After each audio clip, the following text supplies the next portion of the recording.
sign, Aquarius, Gemini, and Libra. Kumusta po kayo, guys? Okay, so ear sign, tignan po natin ano ba ang inyong gabay kapalaran ngayon.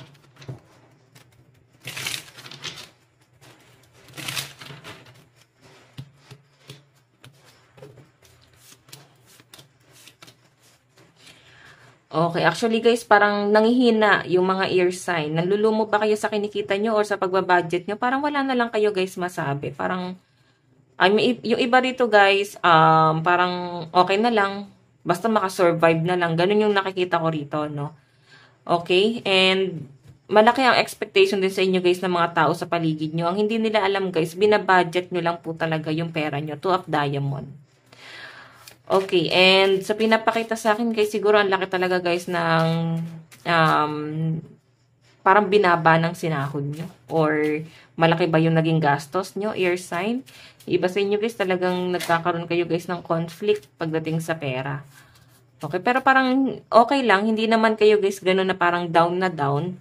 Kasi parang nakaka-survive naman ang mga ear sign kahit na may conflict, no?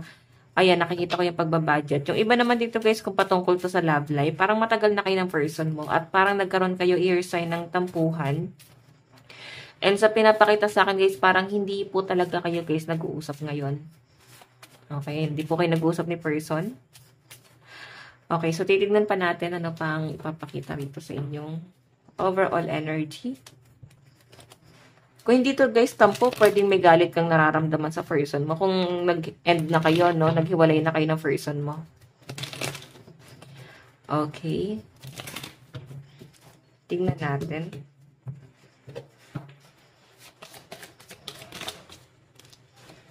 Additional message. Additional message on ear sign.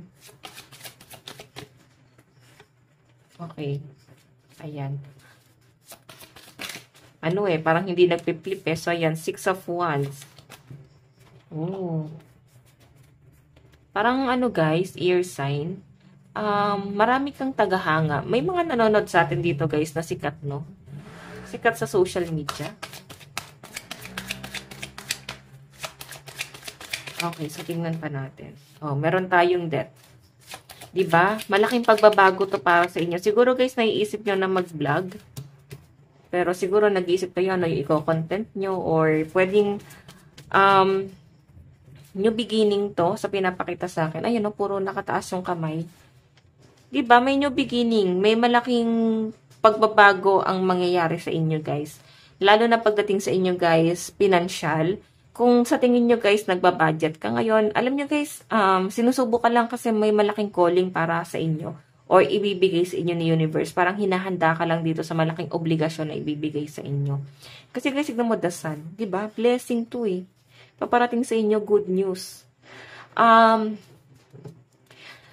Siguro kung naka-feel ka guys sa parang dinown ka or kinutsa-kutsa ka, siguro kaya siya guys nangyayari.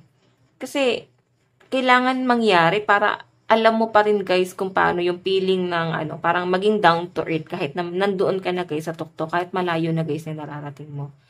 Okay, so may nakikita rin ako dito guys na maaring matagal siguro guys naging single yung iba sa inyo kung sa love life to. Ayan. Pwede nagkakaroon guys ng new beginning, baka may nagkakagusto na or marami na po nagkakagusto sa inyo. Okay, kasi pwedeng magkaroon ulit ng relationship Kung iba sa inyo guys sumuko na kasi parang matagal na rin naman. Nasanay na rin guys ng single. So, sinasabi sa akin guys, mukhang biglang may darating sa buhay mo at guguluhin yung buhay mo. Okay. So, tingnan pa natin pagdating sa love life. Okay. Yung iba naman dito guys, pwedeng magbabalikan. May past person, baka magkabalikan kayo guys.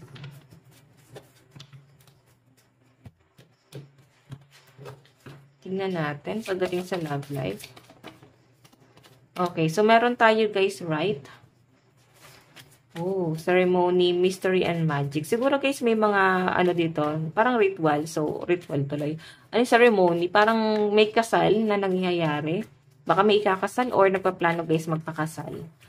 Okay, so pinapakita sa akin. Yung iba sa inyo guys, siguro parehas kayo guys ng person mo na religyosa, ganyan. Okay? Tignan pa natin guys, pagdating naman po sa inyong kaperahan.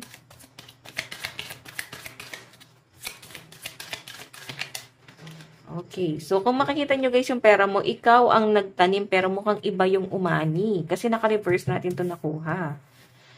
Okay. So, iba naman dito guys, ayaw nyo guys sayangin na siguro malaki talaga ang kinita ng mga ear sign dati. Pero parang wala guys, hindi worth it yung nangyari. Ang laki ng pagbabagong nangyari guys pagdating sa source of income mo. Pero ngayon kasi guys, siguro parang iba yung nakinabang. Pwedeng ikaw yung nagpundar, pero iba guys yung nakikinabang. Ganun yung pinapakita sa akin. Okay, iba sa inyo guys, siguro nakisabay ka sa lifestyle ng ibang tao. Tapos parang iba guys yung naging ending. Okay? Para bang winork out mo to. Okay, winork out mo to or gusto mo kasi guys mapasayo. Pero guys parang hindi rin naging sayo kasi nga naka-reverse to. Okay? So ngayon guys, parang magiging matalino ka pagdating sa pera mo, no? Mas magiging practical pa lalo yung iba sa inyo. Tignan pa natin pagdating sa inyong trabaho. Pagdating sa inyong trabaho. So, meron tayong conflict. So, ayan, no, may problema po na nangyayari pagdating sa trabaho. And sa pinapakita rin sa akin dito, guys, may kaguluhan. Ayan, kung hindi naman, guys, ikaw yung involved, siguro wag ka na, guys, makisali para hindi ka madamay. O iba sa inyo, guys, hindi ka kampante sa trabaho mo. Parang balisa. Ganun po yung pinapakita sa akin. Okay, nagkakaroon ng conflict, eh. Napapalisa kayo. Nai-stress kayo. Okay. Or maaring malaking gampanin yung binigay sa inyo pagdating sa trabaho. Talagang nakaka-stress. Pero may mga, ayun, may mga kakampi naman daw po kayo or may mga sumasalo naman daw po sa inyo sa trabaho. Tignan natin guys, pagdating naman po sa inyong pamilya. Pagdating sa pamilya.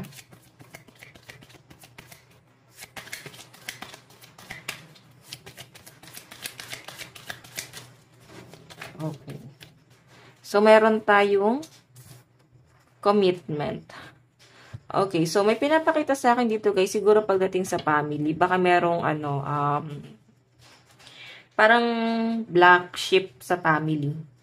Nahihirapan ka, guys, sa connection mo doon sa black sheep na yon. Kasi parang nakaka-stress, guys. Ganun yung pinapakita sa akin dito. Nakaka-stress siyang kasama. Kasi para bang umaasa na lang siya sa inyo. Though may trabaho naman yung taong yan, guys. Pero parang sumasandal na lang siya sa inyo. Or ikaw yung parang biniblame. Ear sign. Okay? So, guys, ang lucky number mo is 18, 25, 30, and 34. Kung ito naman, guys, asawa mo, maaring pagod na yung iba sa inyo. Ayaw nang mag-commit doon sa taong yon. Okay, so tignan pa natin. Love advice. Okay, so nasabi ko na ba lucky number mo? 18, 25, 30, and 34. Love advice, meron tayong respect. Ayan, respect your relationship. So, guys, importante talaga, guys, na nire-respeto nyo ng person mo yung isa't isa. Okay? So, tignan pa natin. Meron tayong detoxify. So, ito guys yung advice sa inyo. Baka kailangan mag-social media detox ka muna or pahinga ka muna sa social media. Baka kasi guys, na-overwhelm ka na rin. Okay? Kasi ang dami na guys toxic sa social media eh. Parang nakaka-stress na rin guys yung problema na napabalitaan natin dyan guys.